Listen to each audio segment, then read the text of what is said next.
Alhamdulillah. Nah, kita sudah membahas stunting gitu ya. Sedang Iya, membahas, bukan sudah, sedang membahas membahas mengenai stunting. Betul. Pengertian stunting. Iya. Penyebab stunting. Iya. Nah, kali ini apa lagi nih? Cara mencegah stunting. Cara mencegah yang terakhir ya, stunting. Kak Iva. Bagaimana cara mencegah stunting? Betul.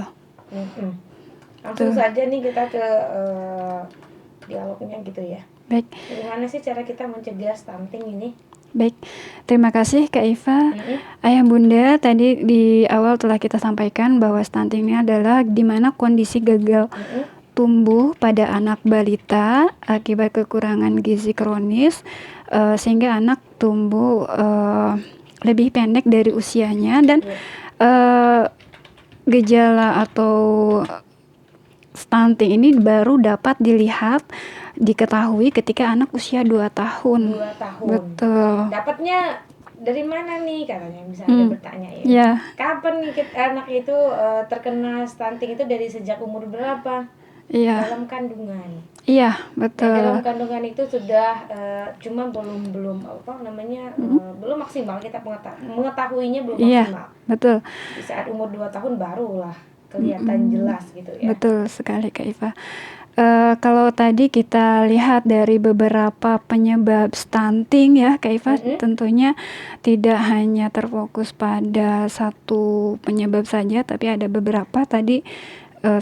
Praktek pengasuhan yang salah, kemudian layanan kesehatan yang belum memadai ya Kak Iva, kurangnya akses makanan bergizi, kemudian kurangnya akses lingkungan yang bersih dan air yang bersih. Iya, lingkungan yang sehat dan air yang bersih. Iya, seperti itu.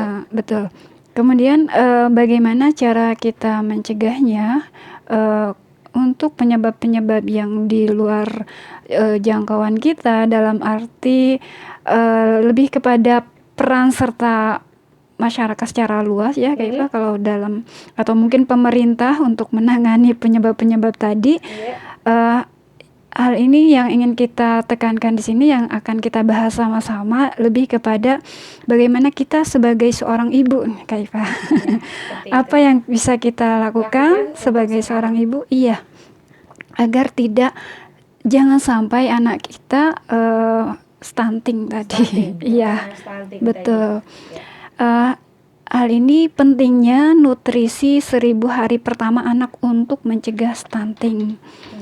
1000 hari pertama ini mulai dari janin itu tumbuh di dalam rahim seorang ibu sampai usia 2 tahun setelah dilahirkan. Setelah anak tersebut usianya 2 tahun, seperti itu. Itu cara mengatasi yang pertama. Ya, yaitu dengan mengetahui nutrisi sejak dari 1000 hari pertama. 1000 hari pertama anak. 1000 hari pertama anak lahir. 1000 hari pertama sejak anak itu tumbuh menjadi janin di dalam rahim ibunya. Iya. Sampai anak usia 2 tahun. Ya, betul. Mungkin hal itu yang baru yang bisa kita lakukan, usahakan sebagai seorang ibu ya Kak Iva. Dari pola kesehatan ibu yang kalau dalam kandungan itu kan bayi nggak mungkin makan gitu. Iya, bayi nggak bisa berbuat apa-apa, ibunya yang harus proaktif. Harus namanya apa yang baik untuk anaknya. Itu yang harus dilakukan. Betul, tentunya kita semua sebagai orang tua, terutama kita sebagai seorang ibu, ingin memiliki anak yang cerdas, kemudian anak yang unggul. Tentunya hal ini juga ada ilmunya ya Kak Iva. Hal ini sudah bisa kita sebagai seorang ibu, kita bisa upayakan sejak anak kita masih dalam kandungan, yaitu caranya dengan tentunya menjaga konsisten menjaga asupan makanan yang tetap sehat, seperti itu. Mungkin betul, yang tetap sehat mungkin tidak perlu mahal ya Kak Iva, tidak perlu mungkin setiap hari harus memakan makanan yang mahal seperti daging sapi, ayam setiap hari nggak juga seperti itu. Iya, betul. Makanan-makanan yang sehat atau asupan makanan yang sehat itu banyak. Dan itu telah kita bahas sebelumnya ya Kak Iva. Salah satunya itu yang murah meriah, tempe gitu ya, itu juga sehat. Betul. Kemudian ayah bunda mencegah stunting atau gagal tumbuh ini juga harus dilakukan sejak 1000 hari pertama kehidupan anak, mulai dari janin itu tumbuh di dalam rahim kita sampai usia anak tersebut 2 tahun. 2 tahun. Iya. Ini artinya kita sebagai ibu sudah harus memperhatikan kecukupan gizi sejak awal kehamilan, karena stunting ini dapat terjadi sejak kehamilan, dan jika terjadi hambatan pertumbuhan pada janin dalam kandungan, pastikan asupan makanan ibu hamil ini tercukupi agar janin berkembang dengan baik.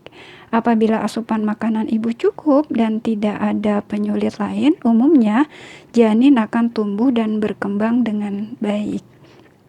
Kecukupan asupan makanan ini nantinya dapat dilihat dengan pertambahan berat janin yang sesuai dengan usia kehamilan. Ini perjuangan nih Kak Iva.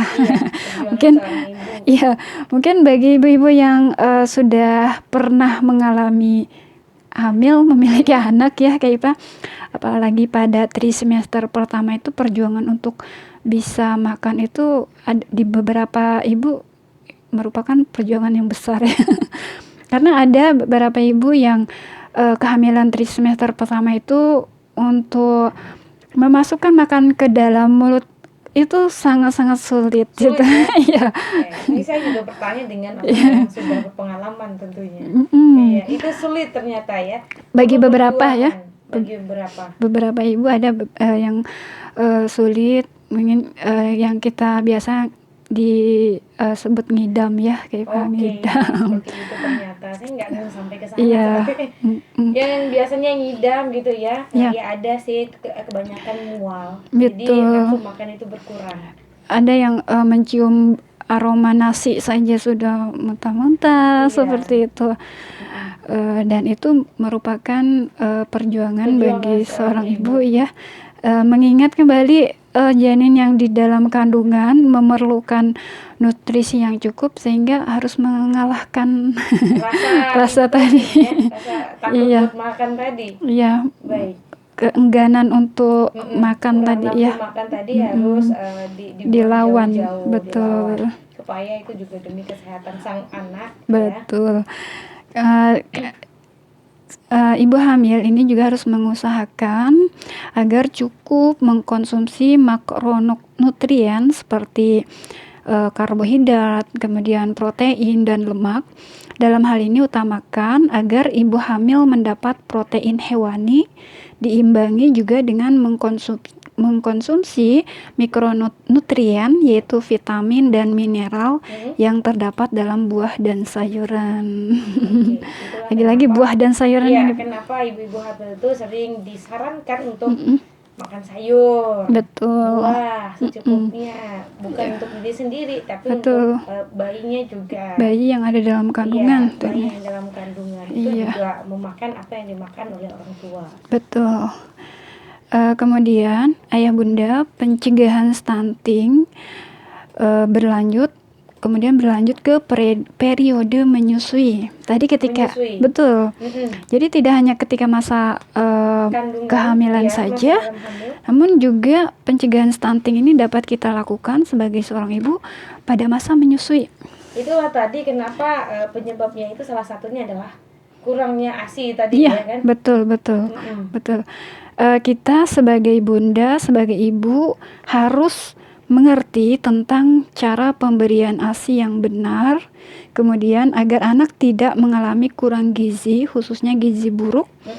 Dilanjutkan dengan pemberian MPASI, yaitu makanan pendamping ASI yang benar untuk mendukung tumbuh kembang anak, seperti itu. Ada ilmunya lagi.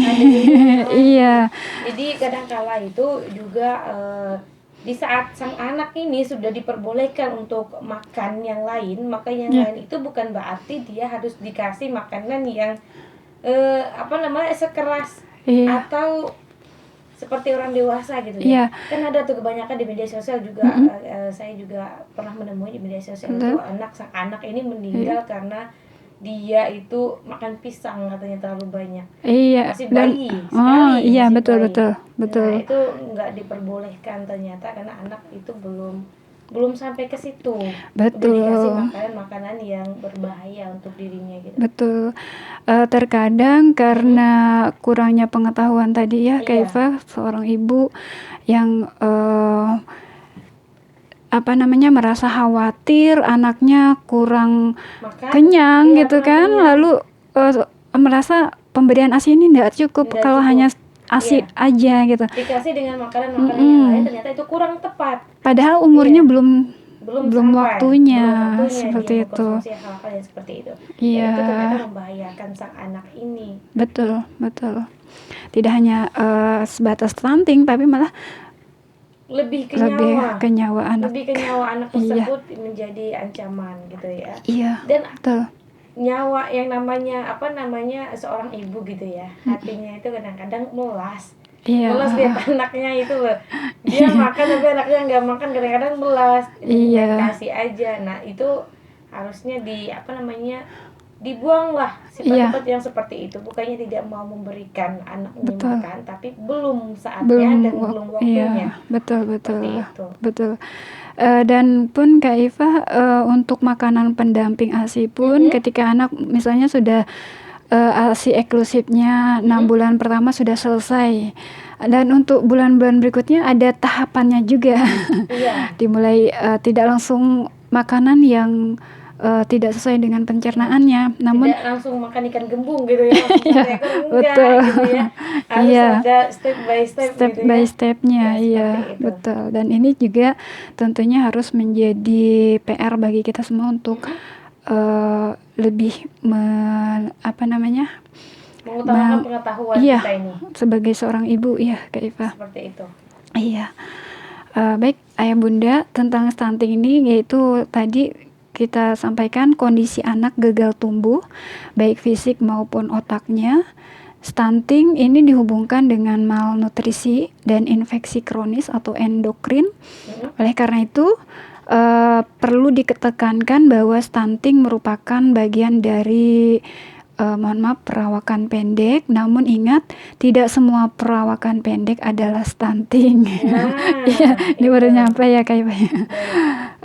Ayah Bunda, perawakan pendek sendiri dapat disebabkan oleh kondisi patologis atau non patologis. Jadi tidak semua yang pendek itu stunting seperti itu. Jangan menjadikan lelucon itu aja Iya, sih. Jangan menjadikan lelucon. Jadi ketika melihat, mohon maaf, perawakan seseorang pendek, stunting nih. Iya, betul. Nih, seperti itu. Jangan seperti itu ya.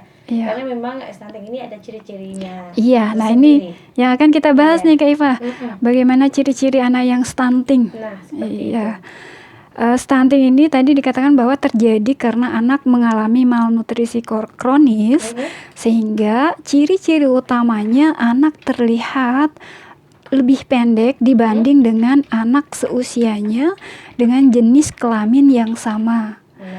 Selain itu, anak juga akan terlihat lebih kurus. Seperti itu. Jadi terlihat lebih kurus. Kemudian sedangkan gejala klinis lain tidak spesifik, tetapi apabila dilakukan pemeriksaan laboratorium, mungkin saja anak mengalami kekurangan defisiensi atau makronutrien, khususnya protein dan beberapa mikronutrien seperti vitamin A, vitamin D, atau mineral seperti zat besi, zinc, dan lain-lain. Ayah Bunda, selain penjelasan di atas, anak-anak yang mengalami stunting ini juga bisa dilihat dari beberapa ciri lainnya Kak Iva.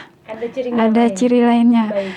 Yang pertama, tanda pubertasnya terlambat. Ini mungkin dapat dilihat tanda pubertas ketika anak usia masa-masa remaja. Remaja. Betul.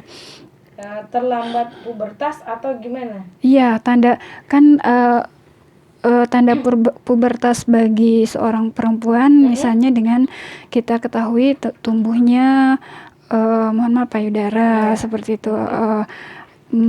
Kalau untuk laki-laki tumbuhnya jakun seperti itu salah satu tanda pubertas. Nah, untuk anak yang mengalami stunting ini terlambat.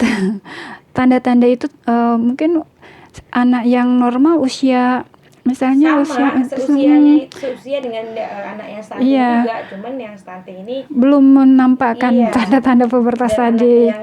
yang sehat ini Iya. dia sudah pubertas gitu ya, Sudah sudah memperlihatkan iya, bahwa betul. dia sudah pubertas seperti itu. Jadi ada ciri-ciri stunting ini Iya. dan juga ada ciri-ciri khususnya dari stunting. Betul. Dan ciri yang kedua, Kak Iva, yaitu kemampuannya buruk dalam menyerap pelajaran. Oke. Ini Masya Allah sangat subhanallah sangat dampaknya tuh ya. itu ya besar. Dampaknya besar sekali dan Betul. berpengaruh untuk masa depan sang anak. Betul. Kemudian yang ketiga, pertumbuhan gigi terlambat. Yang keempat, anak menjadi lebih pendiam. Yang kelima, anak tidak banyak melakukan kontak mata dengan orang di sekitarnya. Banyak diam. Iya, dan tidak banyak melakukan kontak mata. Mungkin tidak fokus ya, Kak Iva, mungkin lebih kepada tidak fokus. Tidak fokus dan kurangnya bersosialisasi mungkin. Betul, betul. Jadi dia kurang kontak secara real dengan Iya. orang. Itu banyak diam atau banyak menyendiri mungkin ya. Iya, seperti itu. Kemudian wajah anak lebih muda dari usianya. Wow, muda berarti. Ini muda ya. Iya. Lebih muda dari usianya, kemudian pertumbuhan tingginya terhambat. Seperti itu. Stunting. Iya. Kemudian ayah bunda, dampak dari stunting ini, kalau tadi ciri-cirinya ya, kemudian dampak dari stunting pada anak ini